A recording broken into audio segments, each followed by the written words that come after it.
Voy a saludar con nuestro segundo invitado, el doctor Alejandro Vanegas.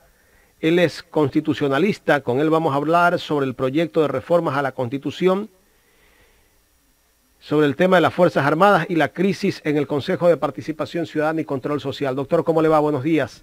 Gracias por acompañarnos. Buenos días, Jaime.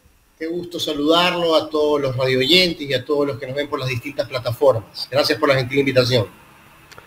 Gracias a usted, doctor.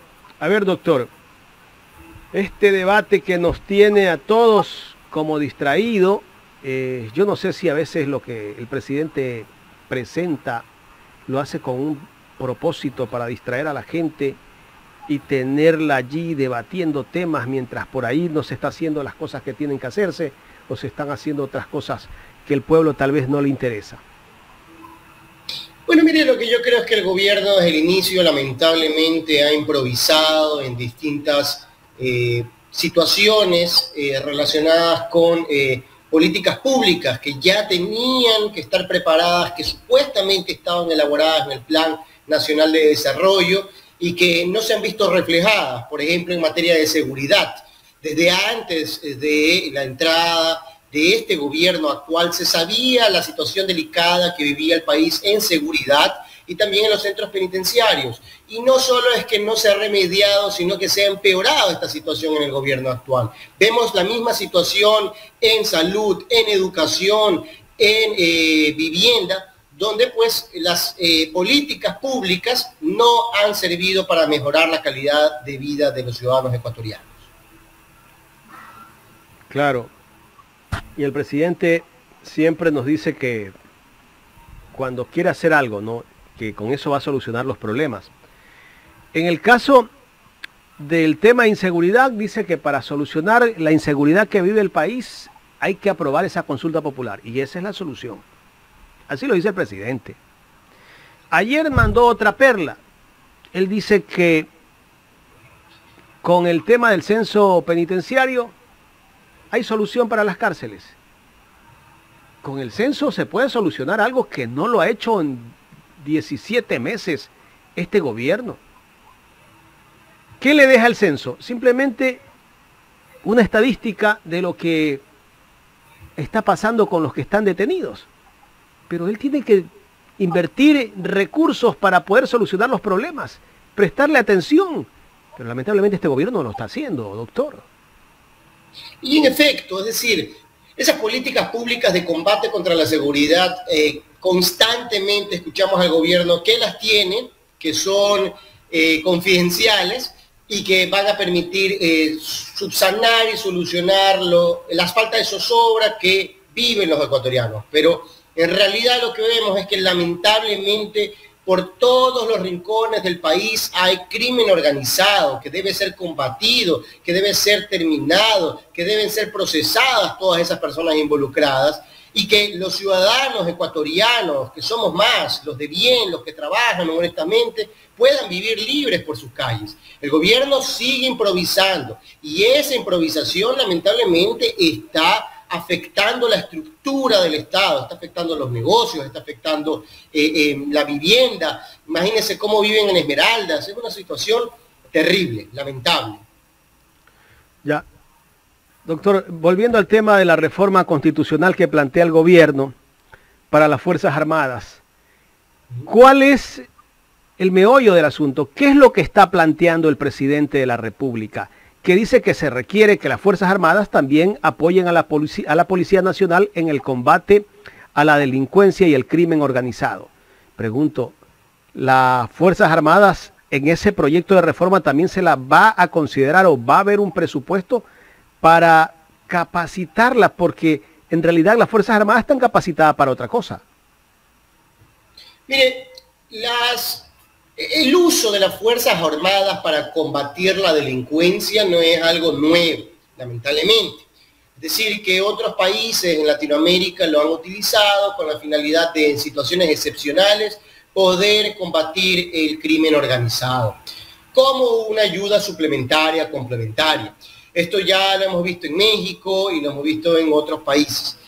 Sin embargo, la Corte Interamericana de Derechos Humanos ha sido clara en la preocupación del uso de las Fuerzas Armadas por cuanto no están capacitadas y no es el objetivo principal de estas para combatir ese crimen organizado, por los abusos, por la falta de capacitación, por las situaciones que pueden suceder.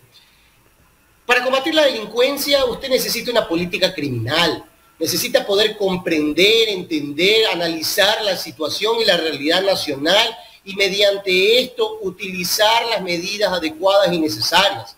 No es posible que usted quiera utilizar a las Fuerzas Armadas para combatir la delincuencia organizada cuando la policía no tiene los recursos suficientes, no tiene gasolina para sus vehículos, no tiene chalecos antibalas, no tienen armas. Es una situación precaria en la que se vive en las instalaciones.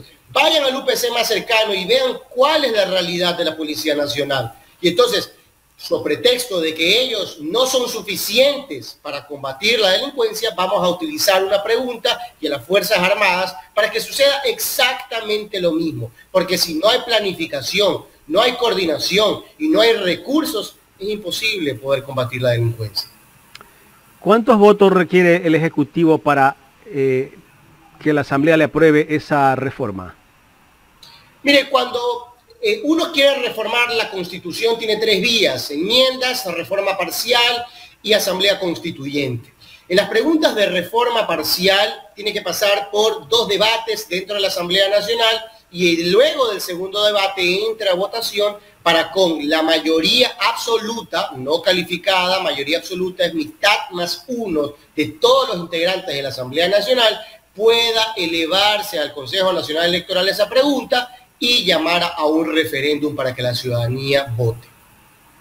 Eso quiere decir que después de las elecciones seccionales que se vienen para el mes de febrero, estamos hablando que si la Asamblea le aprueba, en el mes de marzo posiblemente o abril estamos regresando otra vez a las urnas. Probablemente para las preguntas que sean de reforma parcial van a tener que llamar a otro proceso electoral únicamente de referéndum y habría que analizar si es que van a agregar otras preguntas, sea de consulta popular, porque hay que diferenciar las preguntas de consulta popular a las cuales son de reforma constitucional. O sea, ¿el presidente todavía puede mandar otras preguntas? Tiene la posibilidad de enviarlas durante todo su periodo, cuantas veces considere necesario, por tener legitimidad democrática, es decir, la ciudadanía lo elige y entonces él tiene la capacidad, de acuerdo a la Constitución, de llevar a cabo estas preguntas. Pasará haciendo consultas, pues hay que ver qué consulta también, ¿no? ¿Y cómo ve usted la aprobación de las preguntas que le hizo la Corte Constitucional, de las que ya están aprobadas y las que van a la consulta popular para el mes de febrero? ¿Cómo analizar esas preguntas todas? Bueno, mire, en primer lugar me parece pues válido, necesario, obligatorio que la Corte Constitucional se pronuncie sobre el control que debe ejercer de las preguntas que se van a llevar a cabo de referéndum. Situación que no sucedió en la última reforma constitucional del gobierno de Moreno y donde esta Corte tenía la oportunidad para hacer mención, pero que curiosamente no señaló, no manifestó nada. Y tampoco ha manifestado nada de la vacancia constitucional que no tenía que existir. Más allá de eso, las mayorías de preguntas de este referéndum, por no decir todas, son preguntas que se pueden combatir con proyectos normativos, con decretos ejecutivos y que no es necesario utilizar recursos estatales de millones de dólares para que la ciudadanía se pronuncie. Evidentemente todos estamos en contra del narcotráfico y hay que luchar fuertemente contra el narcotráfico para sancionar y llevar a la cárcel a todos aquellos que estén involucrados.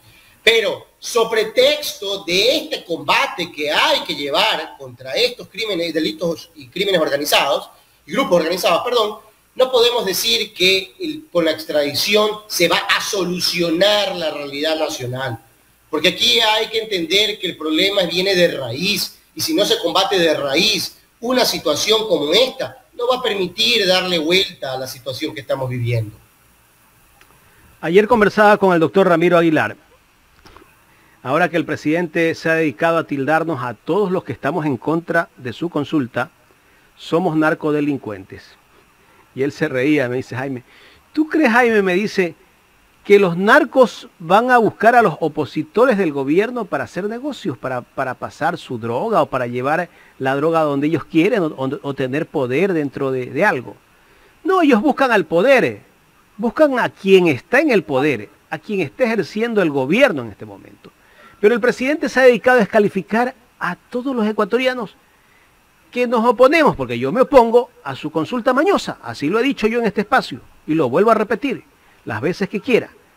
Pero él ha descalificado a todo el mundo de narcodelincuentes. ¿Qué puede hacer el pueblo, doctor? No sé si en algún momento también, así como el presidente nos insulta, de esa manera, el pueblo tiene una opción, ¿o qué? Exactamente, y el pueblo tiene la opción democrática de quitarle esa legitimidad que él tiene. Ya en las encuestas se ve el bajo nivel de aprobación que tiene este gobierno nacional. Y ahora lo vamos a ver con el referéndum y su votación, cuando en todas las preguntas pierdan, y pues que sea un duro golpe, y tendrán que analizar cuando pierdan todas las preguntas qué van a hacer. Porque mantenerse en el poder con la mayoría de los ecuatorianos en contra es complicado, es difícil. Ellos tienen que cambiar, ellos tienen que unificar el país y esta situación. Pero no podemos, justamente por situaciones políticas, llamar a otros con este tipo de insultos. Me parece que es un grave error de quien ostenta el cargo de presidente de la República. Y en la asamblea también le dijo a los asambleístas, no le dijo lo mismo, pero lo dijo en otros términos, los que no apoyan a su proyecto de reforma, pues como que les dio a entender que están del otro lado también. O sea, va a la asamblea y también te lanza fuego. O sea, ya, pues, o sea, no, es un presidente que busca bronca por todo lado. Y recordemos que decía que no necesitaba la asamblea, después que la asamblea no le permitía trabajar, después que quería conversar. O sea, mire, aquí la improvisación ha sido la palabra que describe a este gobierno, lamentablemente. Ya casi 2 años. Y vemos que la situación va para peor, no para mejor. Entonces, ¿cuánto tiempo más necesitan para por lo menos ver cambios estructurales que permitan decir, vamos por el buen camino, vamos bien, vamos progresando, vamos adelante en los índices de salud, de educación, vivienda, seguridad? Pero nada de eso lo ve el ciudadano de pie, el ciudadano que vive cada día esta situación. Es terrible. Ahora, él tiene a un gran aliado, que es la prensa tradicional. No toda la prensa, pero sí la mayor parte de la prensa tradicional, de alguna manera ayuda a posicionar sus mensajes, sus insultos, ayuda a que se arreglen las cosas a través de los medios, a través de los reportajes, a través de los comentarios que hacen ciertos presentadores de televisión. Intentan hacerle creer a la gente que lo que está haciendo el presidente de la República es lo correcto y que es lo que debe de seguir el país. ¿Hasta qué punto esto puede influir, doctor Vanegas, en ese mensaje que están creando o que vienen creando desde hace algún tiempo los medios tradicionales? Yo lo que creo es que la ciudadanía tiene la capacidad y el derecho de sufragar. Y cuando vayan a sufragar por estas preguntas del referéndum y cuando gane el no en todas las preguntas del referéndum, veremos que la capacidad y el mensaje del gobierno no va a llegar al pueblo ecuatoriano. Y eso va a ser un duro golpe para lo que ellos han creído que es la forma de gobernar. Pasemos a otro tema, doctor. Vamos con el Consejo de Participación Ciudadana y Control Social. La crisis que vive esta institución, con la Asamblea Nacional, justamente, hay 4 consejeros que, bueno, un juez les ha dado la razón. Mi pregunta desde la parte legal, ¿la Asamblea tiene que respetar esa decisión de ese juez? Mire, lo del Consejo de Participación Ciudadana me parece a mí algo escandaloso. Y es que no hay otra forma de describirlo. Tenemos un ciudadano que presenta más de 10 acciones constitucionales dentro del mismo lugar, dentro de la misma unidad jurisdiccional, sobre los mismos lineamientos y las mismas peticiones. Es un escándalo esto, realmente. Y me parece lamentable que nadie lo investigue. Nadie lo investiga, y me refiero a los órganos de control. Luego de esta situación, justamente la última acción que se presenta cae con el juez que otorga las medidas cautelares. Medidas que no cabían en ningún lugar del país, porque la Corte Constitucional en su jurisprudencia ha sido clara en la manera en la que debe proceder las medidas cautelares. Y posteriormente este juez convierte esas medidas cautelares y obviamente otorga la acción de protección a favor de los consejeros de participación ciudadana. Entonces, le insisto, un escándalo. Ahora, en mi opinión, jamás como abogado podré recomendar y respetar una orden de autoridad judicial. No obstante, sí considero necesario utilizar todos los recursos legales y todas las vías que sean pertinentes para revertir esa situación. ¿Cómo? Mediante el recurso de apelación de esa sentencia de acción de protección, mediante los informes y denuncias administrativas en contra de esa situación también que se vivió dentro de la unidad judicial, y también para que se observe la actuación del juez, que ha sido totalmente irregular. Eso es lo que yo haría por parte y lo que recomendaría por parte de la Asamblea Nacional para que se vea y verifique el respeto a la norma, porque lamentablemente en este país el Estado de Derecho se ha destruido por completo. Y le insisto, esto es escandaloso. ¿Este juez era competente para emitir esas medidas cautelares? En ningún sentido. Mire, inclusive compañeros de ese mismo juez, en esa misma unidad judicial, señalaron que ya tenían conocimiento de que habían otras acciones presentadas en otras partes del país y que ellos no iban a resolverlo porque era afectar a la seguridad jurídica, porque no es que vamos a presentar una misma acción en todas partes del país, en Pichincha, en Azuay, en Guayas, y ver cuál sí me sale, pues o no me interesa las que no me salieron. Entonces, esa situación es totalmente irregular. El juez, si es que hubiese actuado conforme a derecho, primero tenía que rechazar las medidas cautelares, segundo tenía que hacer un llamado de atención al ciudadano, tercero tenía que enviarlo a la fiscalía para que se investigue esta situación, pero no hizo nada de eso y al contrario, concedió las medidas y posteriormente la acción de protección. ¿Quién es competente para revocar esa orden? ¿La Corte Provincial? La Corte Provincial, una de las salas de Esmeraldas, del Santo Domingo. De Santo Domingo. Ya. Que si mal no recuerdo es multicompetente, si mal no recuerdo hay dos, la sala penal y una multicompetente. Solo ellos pueden revocarla, ¿no? Solo ellos pueden revocar, es decir, dejar sin efecto la acción de protección. Ahora, ¿qué puede hacer el Consejo de la Judicatura? La Asamblea tenía que haber presentado una queja. Me imagino que, creo que nos dijo la asambleísta Pazmiño que ya presentó una queja a la Asamblea al Consejo de la Judicatura. Y evidentemente investigar, pero también ¿qué confianza podemos tener en un Consejo de la Judicatura donde uno de los vocales, hay audios hablando claramente con uno de los jueces para ayudar al anterior presidente? Por orden del presidente de la República. Entonces, por favor, este país, ¿qué le está pasando? Está perdiendo la capacidad de asombro, está perdiendo la capacidad de rechazar estas actitudes claramente negativas. No solo en el marco delincuencial del día a día, donde vemos que hay un caso de sicariato, donde vemos que fallece un medallista olímpico, donde vemos que fallece una mujer, donde vemos que se utiliza a un niño como escudo.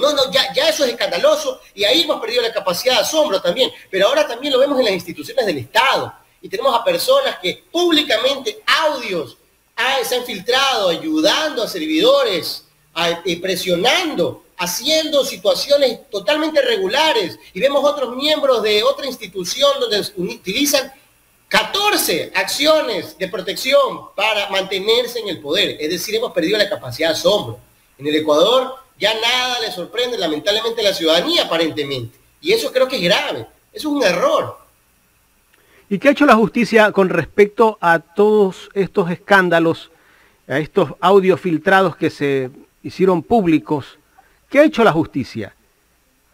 En otros casos actúa con celeridad, pero en esto no sabemos nada. Espero y confío en que la Fiscalía esté llevando a cabo una investigación y por lo menos que se lleve a cabo el cotejamiento de voz para verificar si esa voz le pertenece a este servidor público. Eso es lo mínimo que se debe hacer para de ahí determinar la gravedad de esta situación, pero hasta el momento no se ha escuchado absolutamente nada. Claro, y ver todavía a ciertos asambleístas que defienden algo que es indefendible, pues, ¿no? Después votaron en contra de la censura de los vocales del Consejo de la Judicatura. Y ellos siguen allí.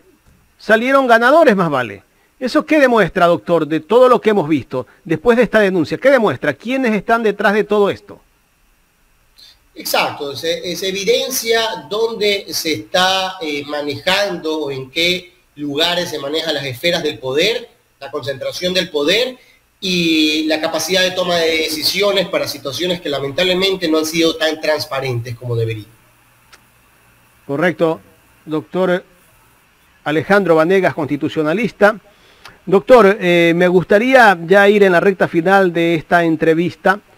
¿Qué va a pasar después de todo lo que hemos analizado con el tema del Consejo de Participación Ciudadana? Si una vez que se ratifica o revocan esa orden, el señor presidente que está allí, que está todavía allí porque la justicia lo tiene allí, tendrá que irse a su casa o todavía tiene otra opción, apelar. No, una vez que se resuelva esa acción de protección, de inmediatamente tienen que ellos salir del poder y poder recuperar la estabilidad, poder recuperar la seguridad jurídica. Ayer vimos cómo se llevaba a cabo la audiencia del ex superintendente, actual superintendente de bancos. Ya nadie sabe aquí en este país quién es quién o qué es qué, pero ayer veíamos que se continuaba llevando esa audiencia. Es decir, espero que se pueda recuperar la coherencia, la estabilidad, la seguridad jurídica, el respeto a la norma, a la Constitución, y que como país, con ese respeto a la norma, podamos progresar y salir adelante, porque créanme que la afectación al Estado de Derecho es una afectación al progreso de los ciudadanos ecuatorianos.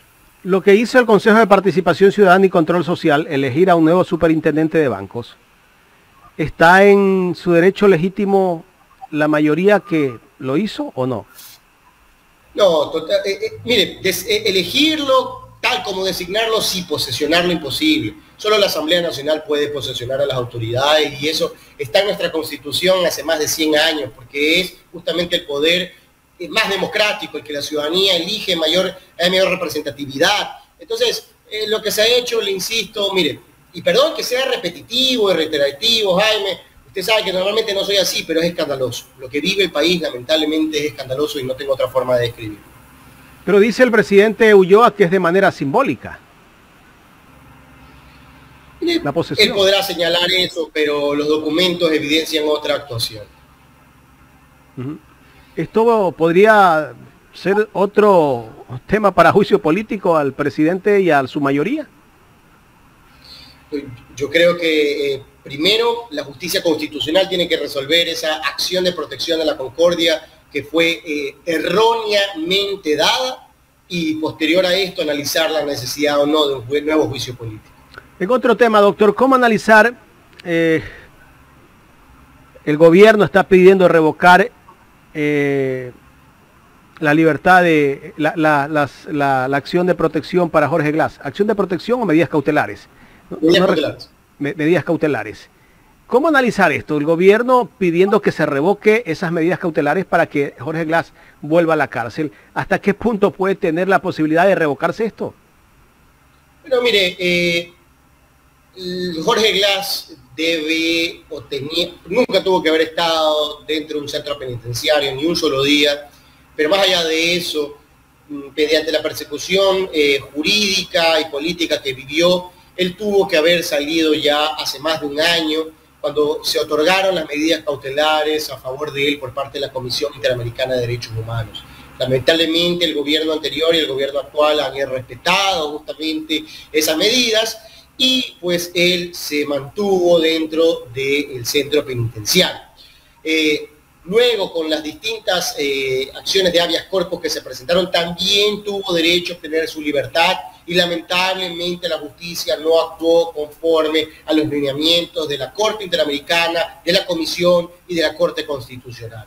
Y ahora estamos ya en una situación en la que la justicia no tiene otra opción más que unificar las penas y otorgarle la libertad, y el juez que otorgó las medidas cautelares analizando sin profundizar esta situación, pues evidenció que es obvio que se le va a otorgar esta unificación de las penas y la libertad condicionada, y de esta manera pues va a mantener las medidas hasta que se resuelva justamente ese pedido de unificación y de libertad condicional.